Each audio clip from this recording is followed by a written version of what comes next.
Hello everyone, today I will show you how to hide comments from a PDF file using Nitro Pro PDF Editor. This is my PDF file and I'll remove or hide all of this comment just one click. And see this, including highlight, this underline and this shape and measurement tools and so on.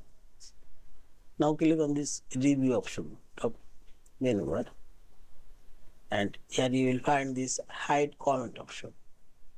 Simply click here and see this, all of these comments now hide. There is no highlight, underline or shape. And again click here and see this, now showing.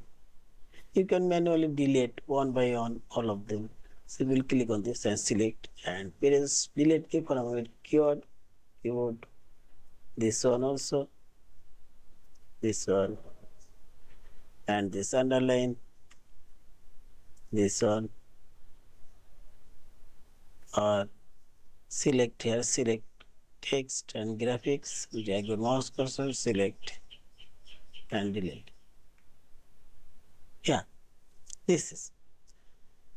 And finally select this file option, save or save as a PDF file. Thank you for watching. Please subscribe, like, share and comments.